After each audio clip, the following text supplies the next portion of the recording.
What a beautiful day to be alive and able to sweat. This is a part 2 to the episode I made about a week ago in the Help Your Body Heal series about salt and sweat. I really felt like I needed to make a second episode because of you viewers. I was reading through a lot of your comments and I learned a lot from people sharing their experiences and asking questions. And I really want to thank you all because I feel like I'm being a doctor again. And I'm actually helping my fellow human beings with the knowledge and skills and experience I've gained in my life. And I even started doing some more continuing medical education credits so that I can keep my medical license active. So you guys are giving me hope and a meaning to my life, and I appreciate that. And I hope that I'm giving you all valuable information to make choices in your life to help your health and the health of those around you, the ones you care about, family members and friends. So this the second part to the salt episode is about how to safely decrease the sodium stores in your body that have accumulated from excess dietary intake and not enough sweating. There are a lot of questions on this, like how do you estimate how much sodium you lost when you're sweating while exercising? There are other stories. There's a viewer who's an ultramarathon runner, and she has a special monitor that monitors how much salt she's losing so that she can know how much to replace. Because when you're an ultramarathon runner, you run like 30, 40, 60, 100, sometimes even 200 miles in one go. And you're sweating a lot. So you have to be able to know how much water and electrolytes to replace. Otherwise, you die. She has that special monitor, and she said that she loses about 500 milligrams, I believe that's what she said, 500 milligrams of sodium per hour of her running. It's incredible.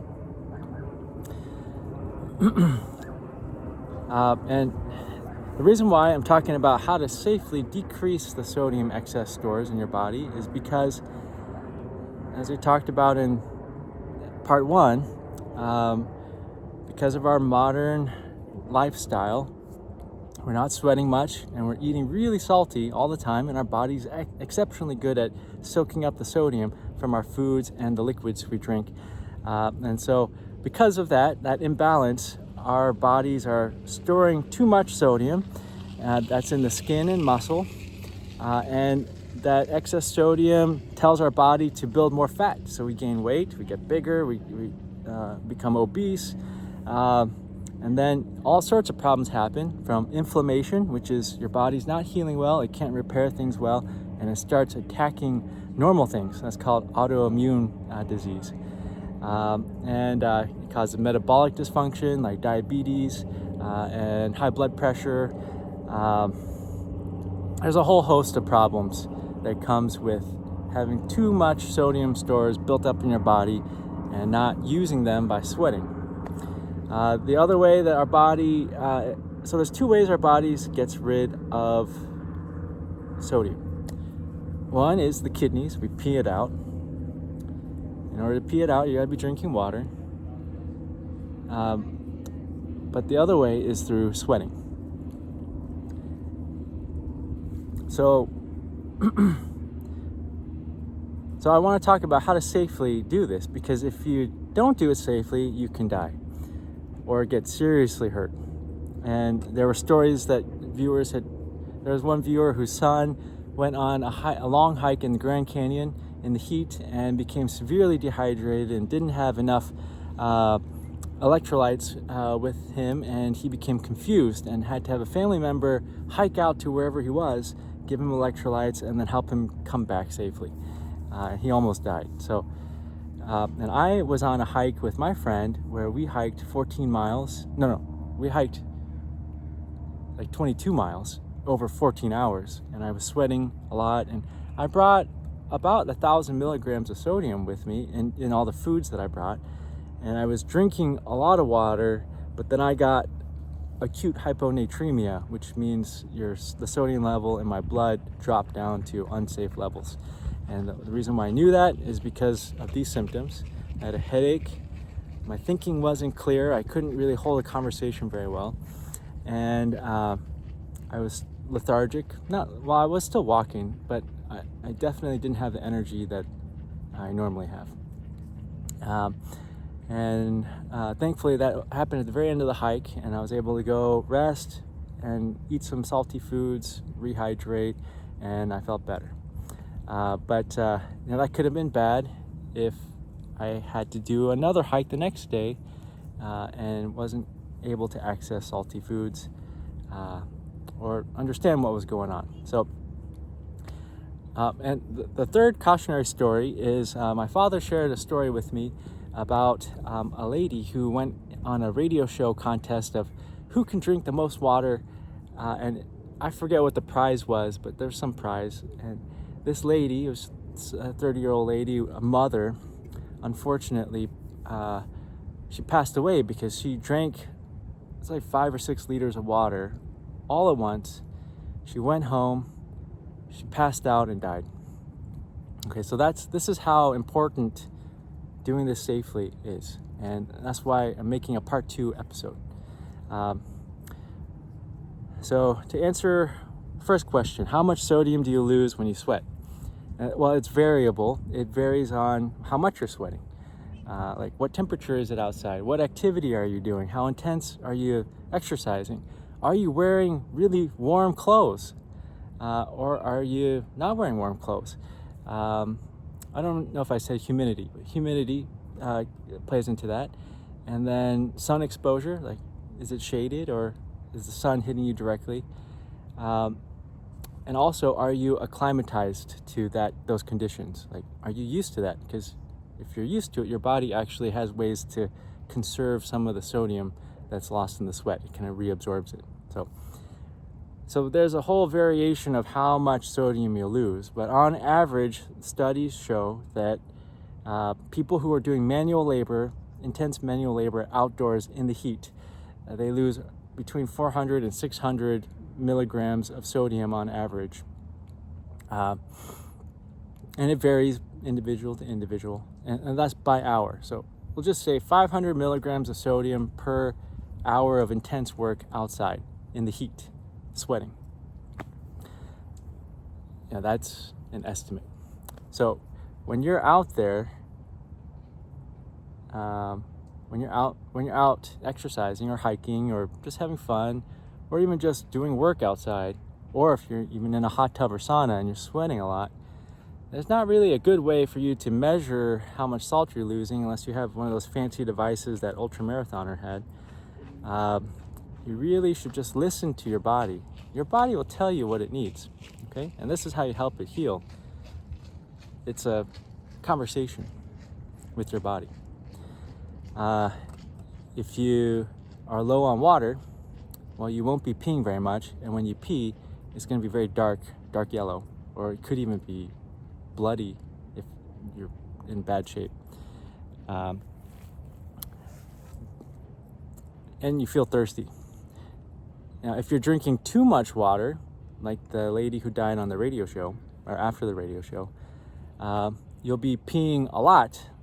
Like on that hike where I got hyponatremia, I think I was drinking too much water because I was peeing, I peed like 7 times in that hike, and they were almost all clear urine. So I was drinking too much water and not giving my body enough time to draw off my sodium stores in my skin and muscle.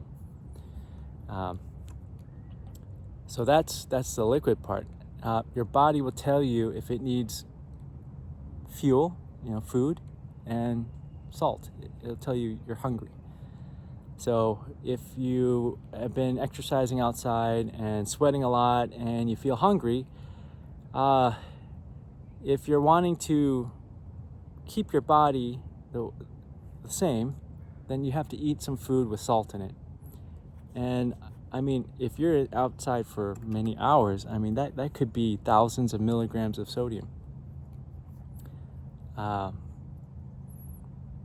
So, I mean, in that case, it might be good to have, well, you should have whole foods, but add salt to it, okay?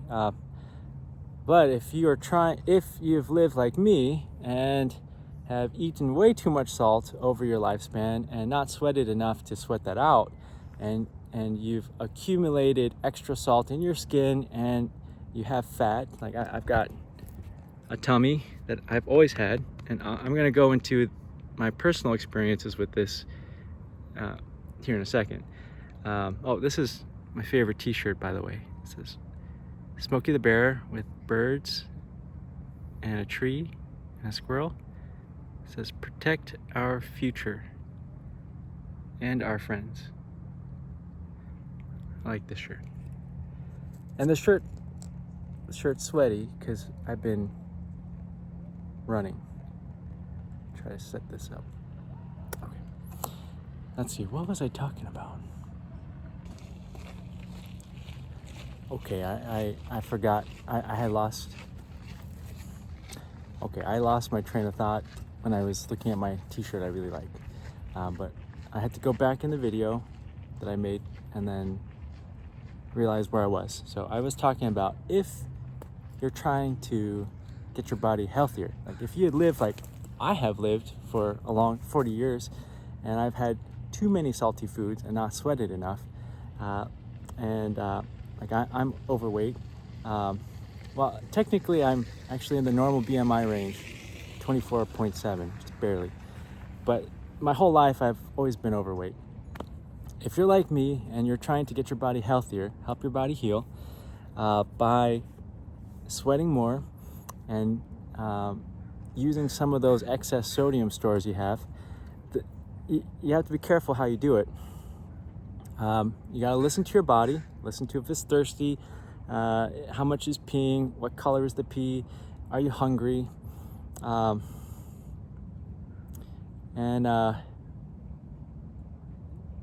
you got to be careful with drinking too much water too quickly, like that lady who died on the after the radio show, or like me hiking and drinking too much water and then getting a headache and confused and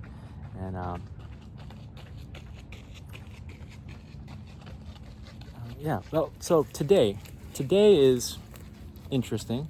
I'm kind of sweaty because I've been running. I've been sweating today, and it's interesting because today is the first day that my wife and I are trying a fast for one day of the weekend every week. Today's the first day, so I haven't eaten anything, and the only thing I've consumed is some water and some herbal tea without any salt or sugar. So I've had 0 sodium today, and I just ran I've run 7 miles today.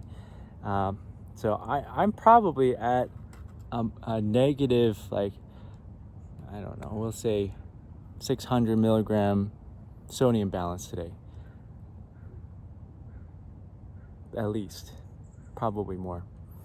Because the minimum that you need to just kind of maintain homeostasis is 500 milligrams is the estimate.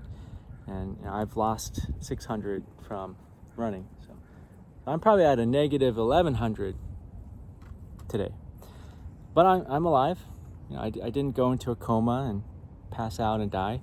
I feel pretty good. I don't have a headache. I think I'm thinking all right, except I lost my train of thought there. So maybe I am slightly dehydrated, but I'm overall I feel good. And that's without eating any salt today and sweating. So important thing is I did not pound the water today. Because if I pounded the water, I would feel sick. I would feel nauseous, have a headache, be lethargic, not be thinking clearly. So I'm listening to my body, paying attention to how much I pee, what color is the pee, paying attention to my thirst. Am I thirsty? And drinking when I am thirsty. You can go 3 months without food, as long as you got access to water. Well, 2 to 3 months. I mean, it depends on how big you are. I mean, if you're huge, you could go several months. And if you're really skinny, well, you probably wouldn't last 2 months. But I mean, you can go several weeks at least, minimum, without eating any food, without any salt, because our body stores it so well. You just need water, and enough water to stay hydrated, but not too much water where your body can't keep up with it, and then cause like hyponatremia. So listen to your body. Let your go at your body's pace. Is kind of the recommendation there. And I want to share with you 3 experiences I had in my lifetime with my own body, with changes in my sodium stores. Okay, 3 of them, and they, each episode has, each instance has a something to learn from it. So number 1, well, the background is I've always been a fat kid. I was a fat kid. Because of that, my pediatrician and my parents always put me in like physical activity. I was a swimmer in high school. I played ultimate frisbee in high school. I played. I was on the crew team in college for a year, and I ran a lot and ran a marathon. I've always been active, but I was always a big boy, and always struggled with weight. So when I went to high school, I was 190 pounds and I'm 5'10", so it's overweight. This high school I went to, we lived at. It was paid for by the state. It was a really awesome education. And my friends and I like to play ultimate frisbee. And growing up in Oklahoma is hot. It's hot most of the year, like really hot in the summers. And we would play in the heat, sweating, buckets, and hours, just running back and forth, throwing the frisbee, catching the frisbee, having a lot of fun. And we lived at the school, and so they provided a well-balanced average meal, school meal. So I would say average amount of sodium. But I was running a lot and I was sweating a lot, so I was losing a lot of sodium, and I probably was depleting the sodium stores based off of how much food I was eating and how much sweat I was doing. But I was also running a lot, so I was burning a lot of calories. So I went from 190 pounds to like 150 pounds, 40-pound weight loss. Huge. That's over a year or two. So I was there for 2 years. So at that time, I just chalked that up to exercising a lot. I was like, okay, well, I burned a lot of calories, more than I ate. So calories in was less than calories out. So I lost weight. That's how I thought about it. That's instance number 1. Instance number 2. As I was in my training, I was so busy. We're working like 80-hour work week, super stressed, and not exercising hardly at all. Gained weight, back up to 190 pounds. In the first couple years of my job, I learned that patients were healing by living a certain way, eating a certain way, and taking care of themselves a certain way. So I started doing a whole food, plant-based diet that was low in sodium. And I was exercising some, but not like I was in high school. And I just started doing that, and miraculously, within like half a year, I lost, maybe it was a year, but I lost 30 pounds. I went from 190 down to 160, so not quite to my high school, college weight, but a lot better. And that was just from eating a lot of whole foods and not too much sodium. And at that time, I thought, well, I'm not exercising that much. It must be this diet. This diet must be doing it. And I thought it was the vegetables and the fruit. And it partially is, and I will explain more in the third episode of microbiome and farting, about what this relationship is between whole foods and your overall health, and salt. Because at that time, I wasn't really thinking about salt too much. I was thinking more about plants and fruits and whole grains and fiber. But what I noticed was, over the several years after that, I started gaining the weight back. And I was back up to 190 pounds, overweight. Now, I was healthier in that my joints didn't hurt anymore. My neck and back didn't hurt. Overall, I felt better. My skin and other parts healed better. But I was back up on the weight. And that was because I stopped eating low salt. I just started eating regular salt levels. So that brings me to the third instance in my life. Was 2019.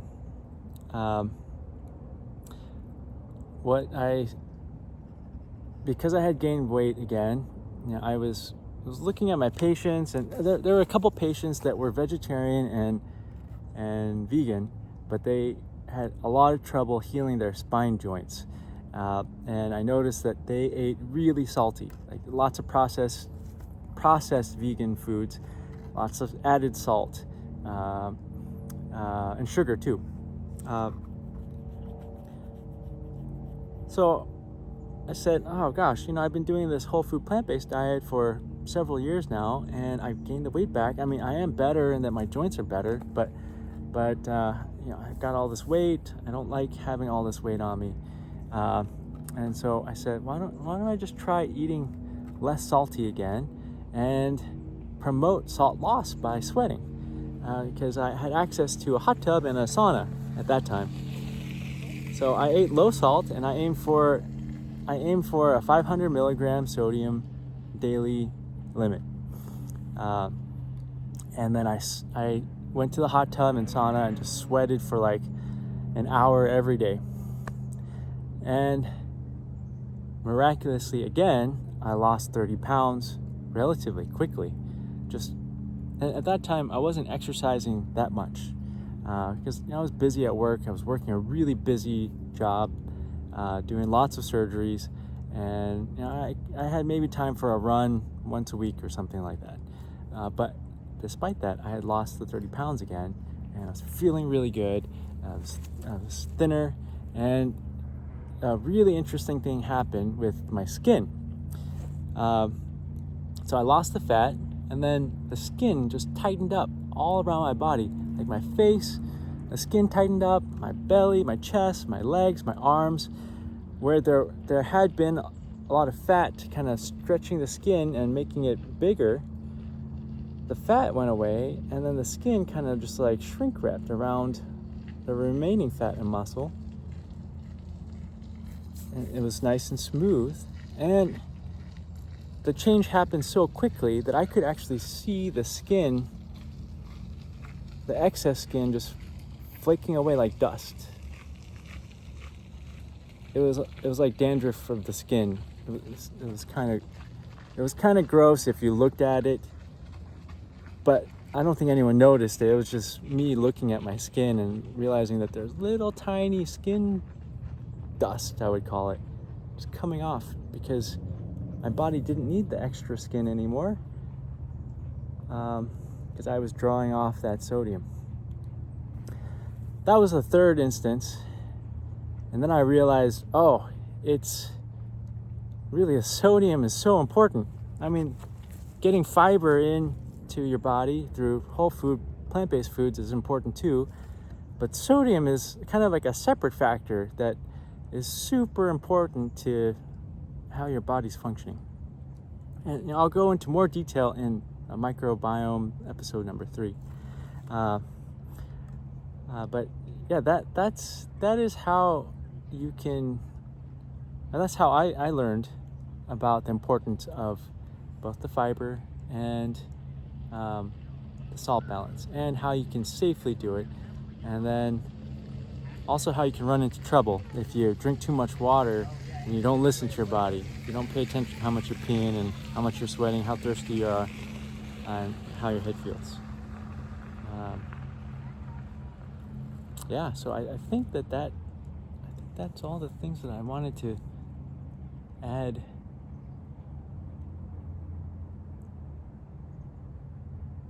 Yeah, well, I really want to thank you all for giving me a